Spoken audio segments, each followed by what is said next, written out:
In a corporate world where all employees have great leaders with no egos that create fun cultures where people can do their best work, the employees and companies thrive while doing great things for the customers, themselves, and each other. Well, we know that rarely happens. I'm Jeff Palacio. I have been a leader for over 40 years for every t-shirt size company, from small 16 employees to extra large over 1 million. Please join me while I interview outstanding leaders that will share stories of great leadership and not so great. It will help you become a better leader while poking fun about all the crazy shit that happens in corporate America.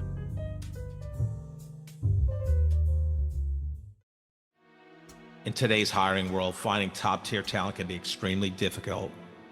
How do you want to differentiate your company in a highly competitive search pool? Do you want to fish in a crowded red ocean or stand out in a bright blue one? At Blue Ocean Search Firm, we empower visionary leaders with breakthrough hiring strategies, proprietary technology, and trusted partnerships to build transformational teams, all while maintaining the human element. As a Corporate Couch listener, you can receive 50% off savings on Blue Ocean talent acquisition fees. Please see the link in the episode description. Welcome to a special edition of the Corporate Couch. These episodes will be more of a love seat that focuses on one topic and will run 15 to 30 minutes. For each special edition episode, you will hear from one or more outstanding leaders sharing their expertise on the most important challenges in corporate America today.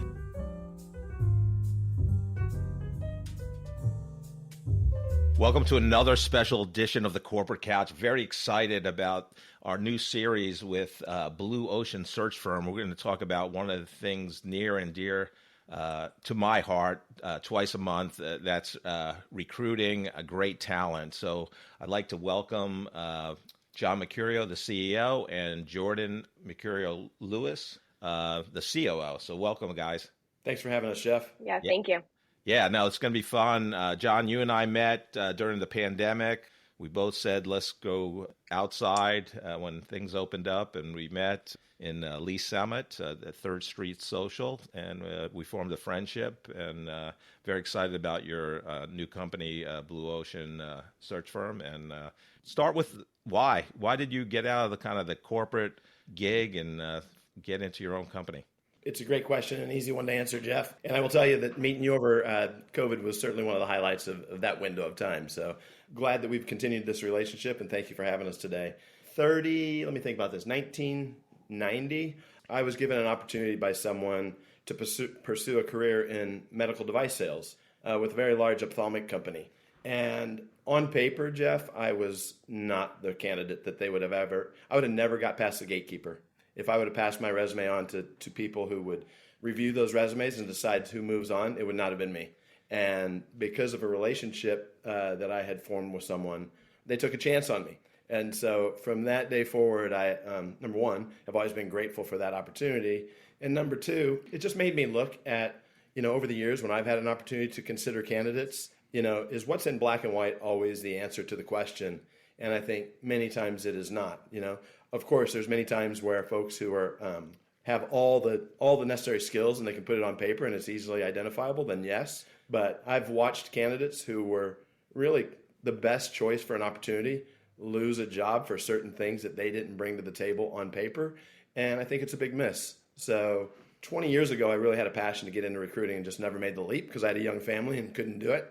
And this was the right time. And there's a lot of challenges in trying to find jobs and land jobs for people today. So, I want to think outside the box in our approach and how we bring very talented people to our partners. Yeah, I remember I made my first hire. I was 29 years old, so that was a fairly long time ago. So what's different today? What are some of the challenges facing recruiters? Well, I think some of the challenges facing recruiters are it's very busy, right? I mean, there's a lot of information flying at you, with all the technology today and the things that are thrown at you in volume.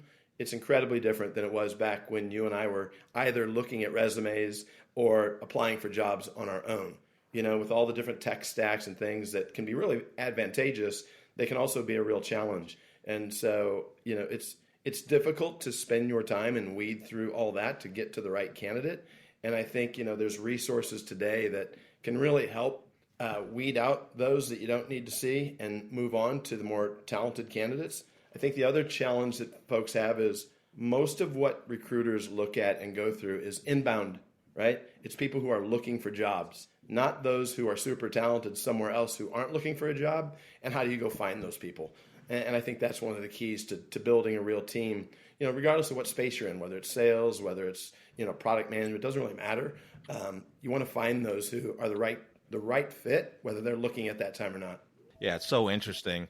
Jourdan, what are you seeing in terms of the major changes in talent acquisitions today? So definitely the inbound versus the outbound, like John said. I would definitely say that the desire more for the accolades versus the education. So seeing people's experience and being able to hear somebody over an interview versus just a piece of paper is a big change. And I think something that's a very, very good change as well is people's experience. I was thinking yesterday on my workout, somebody presented you, which I saw your Jets cup. So this was my thought yesterday, but if somebody presented you Aaron Rodgers or Patrick Mahomes, Aaron Rodgers has a lot more experience. Right. Patrick Mahomes is younger, a little less experienced. And so that's sometimes it applies in recruiting. I like to think of recruiting and sports. There's a lot of similarities. So, sometimes the accolades play more than just the experience of what you'll see on paper. So that is a big change I'm seeing. I love that analogy too. But Aaron Rodgers is a kook, so I would not hire Aaron Rodgers. And I'm a Kansas City fan, so might have been a little biased. Yeah. Well, I think the youth factor. I would normally in corporate America say hire the best candidate, whether they're 42 or 29. I think Rodgers is 42, Mahomes is 29. But yeah, hire the best one. No matter height, weight, color, whatever. Hire the best candidate and the one that's going to be a great culture fit and help you do great things, right? I think that's the important part. If you don't mind, I would add to Jourdan's comments, which I think are spot on. I think today it can be in a challenging way, but it can also be in a very good way. Technology is playing a real role in how you actually go out and either partner with a firm or use that technology to search for candidates. And again, that can either be good or bad. I think a lot of people associate AI as the lead behind certain things as it relates to technology. It's a component if done right. It's not all of that. So right. I think like technology has played in so many other areas, it really has played a really impactful role in how recruiting is going to change now and in the foreseeable future. Yeah, Jourdan, would you want to kind of add on to that? What are you seeing? How are you seeing AI being used in talent acquisition? So, as we all know or are learning, AI is a buzzword that can be as technology-centered as you want it to be, or a very good mix of human-centered with technology as you want it to be. And within recruiting, it's really playing a large role within the screening process. Companies of very, very large sizes may get thousands of applications. Let's take Oracle, formerly Cerner, for example. One role may get a couple thousand applications for one talent acquisition specialist to try to weed through. And so AI is playing a really good part in pre-screening those. So seeing, does each resume check the requirements, and how many of the preferred does it check? So being able to kind of weed those out to maybe take your couple thousand list down to 100 to be able to really spend your time on the ones that are going to be valuable. And then, you can then add the human-centered interaction there for the culture fit that we spoke of and communication purposes. So AI is playing a big part in one, being able to reach out to people to target the role you're trying to fill, and then also be able to pre-screen those based off of requirements and preferred, things that the candidate may have. So. Yeah, no, it's so interesting, and it obviously changes almost daily, the capabilities and what you need to stay ahead of the curve. So I'm glad you guys are kind of focused on that. It's great. What do you see, Jourdan, in terms of traditional recruiting? Is it totally dead? What survives, or what's your thoughts? Yeah, no, it's definitely not totally dead. And I don't think anything in the business world will be totally dead unless it's a business in and of itself.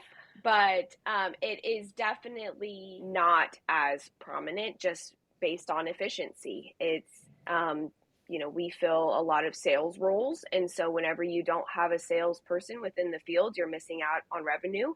And so taking the traditional model is a slower way. So it's not dead; it's just slower. And I think people are going to realize that they can definitely be filling those roles and get back to their revenue producing numbers by filling the role faster, still just as efficiently as you would in the more traditional model. So not dead, but not as prominent. I'll say. I don't want to say going extinct, Right.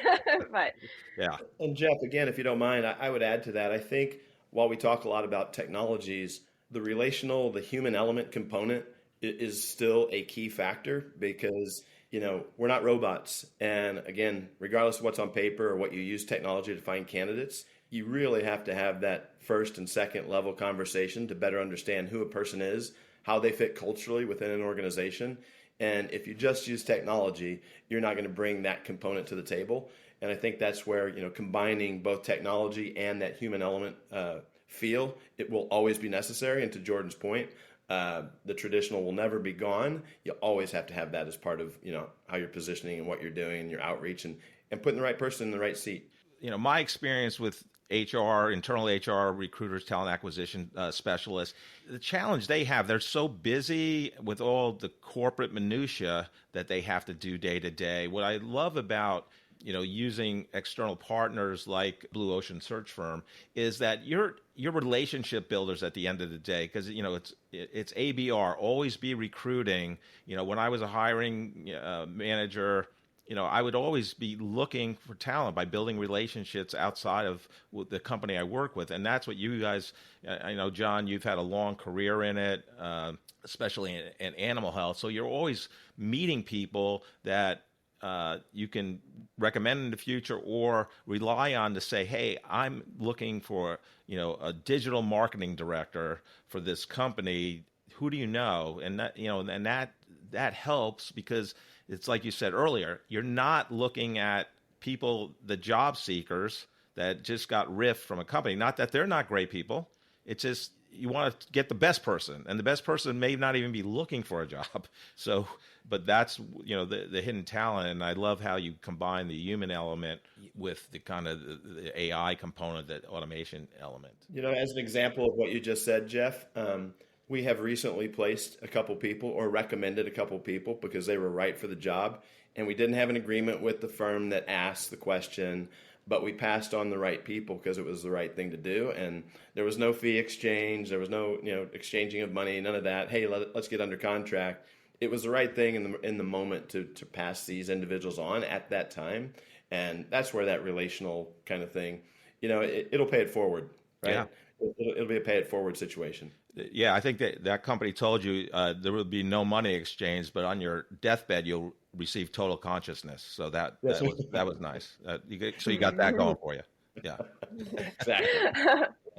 Okay, bad movie references. Oh, great movie references for 100. Anyhow, so talk about, John. Maybe this is a good question for you. How is Blue Ocean, positioned to take advantage of everything and all the rapidly changing things going on in talent acquisition and recruiting? Yeah, Jeff, I think it's really a combination of all the things we've talked about today. It's how do you look at technology? How do you implement technology, and not one piece of technology, multiple pieces of technology that make it all work? How do you stay up on how rapidly technology changes and make certain that you're at the forefront of that? And then combining, again, that kind of referral, relationship building, human element component in the process. And, like you said earlier, you and I have been in informal recruiting for years. We've been in positions where we hire people. So as a result, our outreach and looking for that right butt in the seat is something we've done for many, many years. Now Jourdan and I are in a formal capacity of doing that. And so we're combining those things. I think we can do a number of things. We can do traditional recruiting, or we can partner with a company and implement our hiring system. And our hiring system is not something that Jourdan and I created. I wish I could tell you I was smart enough to have done it, but I'm not. We partnered with a firm actually out of the UK who have been at it for 10 plus years, very successful, but they spent the last 3 years developing this hiring system that we can partner with any company of any size. And now not only are we expediting the process of finding the right candidate, we can save thousands of dollars for any organization in doing so, whether it be from a commission-based perspective or the cost of having individual technology components like LinkedIn, the seats necessary to have LinkedIn, like other things that you have to have. And if you have a large recruiting team and all the costs associated with that, you're not going to get rid of that team. You're just going to make them more efficient in their day-to-day application, and you're going to save the company money by doing it. So I think that is where we're really positioned well. And again, we didn't create it, so we have a real support system behind us who, as these things evolve, will evolve with them. Jourdan, is there any kind of verticals you guys are specializing in terms of companies and who you can help the best? So we specialize in medical, capital equipment, pharmaceutical, and the veterinary industry, and then same on the human side as well.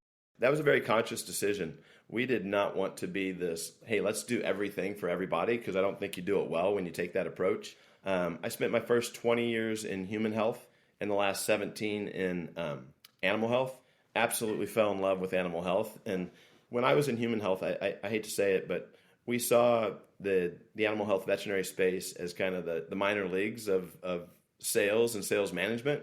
And in fact, it's just an amazing place to be. And now we can go, share our knowledge around what this space is, because we've been at it for so long, and really bring, increase the number of talented people that are in our niche. And we're going to stay in a niche, because I think that's how we'll serve both ourselves, our clients, and the candidates that we bring to the table.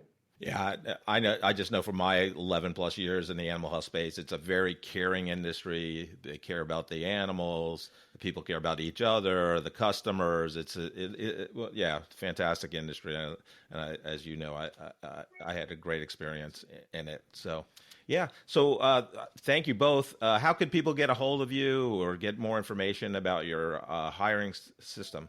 Yeah, so they can reach me either on my cell phone, which I'm happy to share, which is 816-214-0121, or on my email, which is john@blueoceansf.com. Yeah, and I think we'll have a Corporate Couch offer for listeners of the Corporate Couch to use your services. So, Jourdan and John, thank you both for coming on the special edition today. Jeff, it's been an honor and a pleasure. I've really enjoyed watching you build your Corporate Couch podcast. It's amazing, and congrats. Yeah, thank you so much, John. Appreciate it. Have a great day. Thank you. Thank you for listening to this special edition of the Corporate Couch. If you enjoyed the episode, I would love for you to take 2 minutes out of your day to rate us 5 stars and write a review. Please join me weekly, where I interview great leaders that share their career journey and their leadership wisdom.